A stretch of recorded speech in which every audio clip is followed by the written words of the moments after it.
Yes guys, welcome back to another video. Welcome to the George Benson Football Channel. I am so excited for Thomas Tuchel to be the manager of my country. England finally have got an elite manager and I believe a squad that could well have the mixture of balance when it comes to leadership, experience, exciting young players, and a team that for the past few major tournaments have been getting so close, yet still so far. And I'm going to say it now. Over the course of the next couple of years, this is going to be where I talk about England. This is where I'm going to get excited about our country again. Because look, Gareth Southgate did a good job. If you observe it without the feeling behind some of the losses that we had, if you look at what England were doing under Roy Hodgson about 10 years or so ago, compared to what we did under Southgate, we have clearly improved. But when it comes to following England as a country,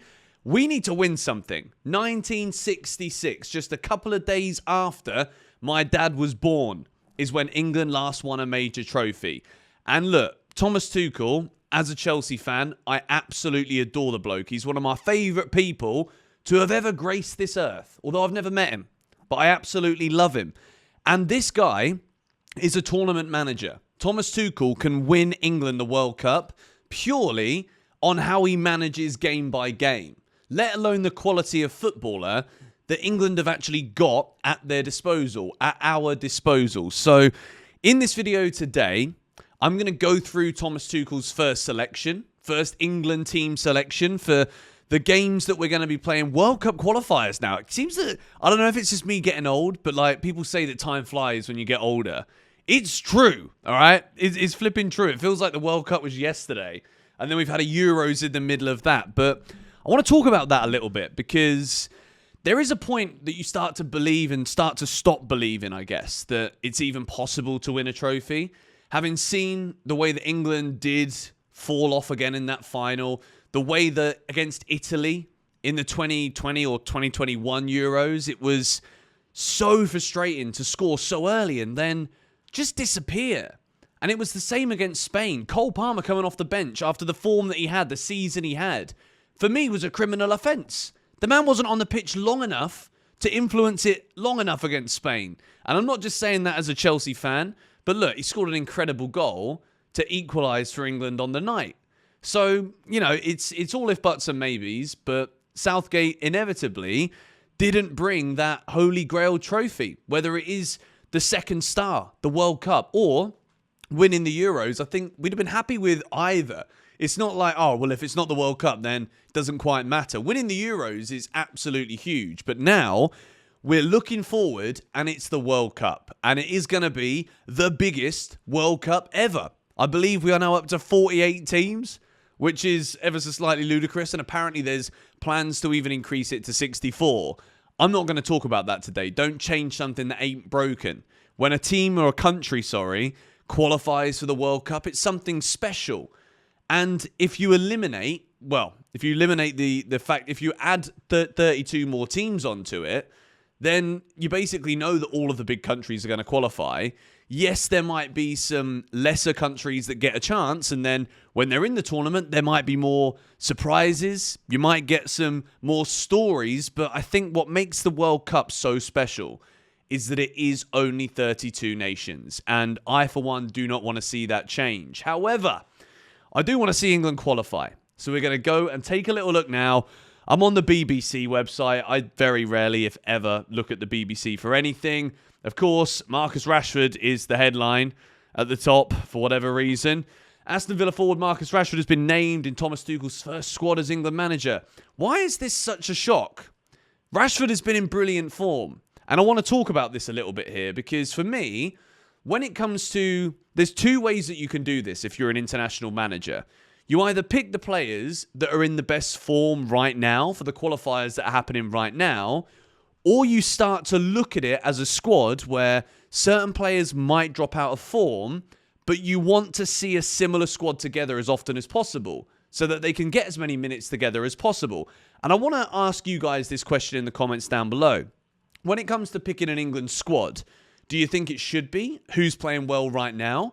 Or should it be what I believe we've seen Tuchel do here, which is build a squad that has a bit of everything and might not include all of the informed players right now. But I think he's gone for collective experience here. I think he's included some names that bring leadership, maybe not the best quality. And obviously we're going to talk about Jordan Henderson.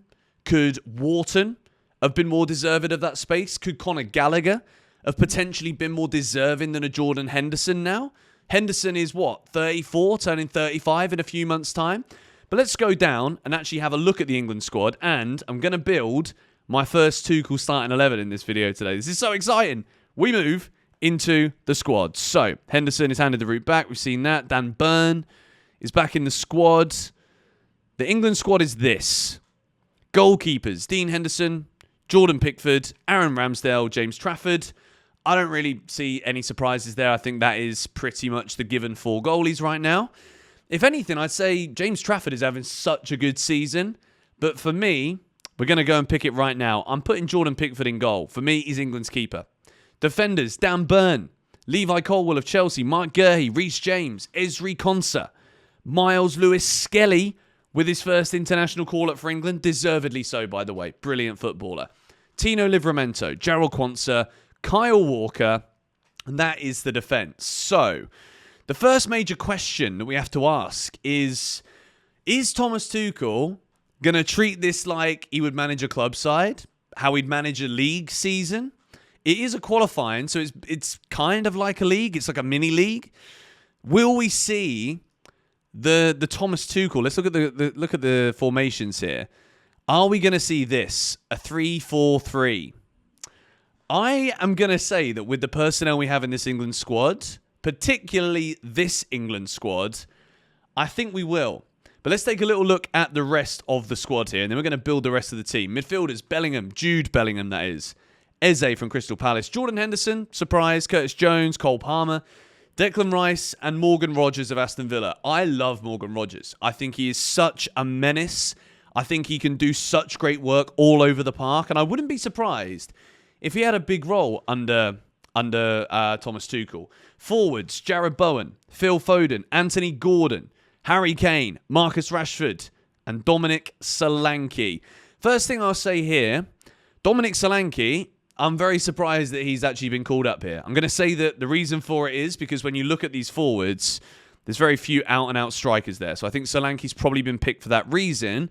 But I would have been potentially looking at Liam Delap, from Ipswich. He's in the under-21 squad, Lee Castley's under-21 squad, but maybe that would have been one of the changes that I would have made. But Solanke is obviously a more experienced striker. So let's take a little look now at what we could see from this Tuchel side. And you guys might absolutely hate this, But if it's a 3-4-3, I am playing Reece James in left centre-back. Just hear me out for a second. Central centre-back, Mark Gurhey. And then the left centre-back position, I'm either going to put Dan Burn in there or Levi Colwill. Ezri Konsa. This is a tricky one because when it comes to England and actually having natural left-footed players in the team, we're not blessed with that many left-footed defence-minded players. But I think Reece James in this England setup can absolutely offer us something because in that central position, he's not got the same license to go forward, which I think at the moment at Chelsea, we're not seeing that marauding up and down Reece James, the attacking fullback that we once saw. But as a wing-back under Tuchel, he was absolutely brilliant. But I think he could be utilised because of that concern about fitness and whatnot. I think he'd be a really good option in this position here in the right centre-back alongside Gurhey. And I'm gonna pick Ezri Konsa for the left centre-back position. Moving into the left of the midfield. And I'm seriously tempted here, by Miles Lewis-Skelly. I think he's such a good footballer. Having watched him in the last couple of months at Arsenal, I think he's such a bright talent. I'm delighted that Tuchel has actually picked him in the squad. Could he do that role? Or would we see Anthony Gordon operate in that position? Will we see Bellingham out wide? I highly doubt that we will. Let me know what you guys think of this. I'm going to stick Miles Lewis-Skelly there. I might change this. We might make a couple of lineups here. The middle, I'm going Jude Bellingham and Declan Rice. And then on the right wing, I'm going Cole Palmer, you know. He's got that connection there with Reece James. I think that's quite big. And then on the right here, I am going to go with... Oh, this is so tough. This is actually so tough because I'm genuinely excited about picking an England team again for the first time in I don't know how long. Striker is going to be Harry Kane for now, for sure. The left wing, Marcus Rashford. I'm going to pick Marcus Rashford, you know. I think I've been so impressed with Rashford. And I think because he fell off so badly at United, people think he's lost it. People think that Rashford is done. And if you obviously watch him at Aston Villa now, you're like, oh, he's in resurgent form. But I think Rashford was always an electrifying player.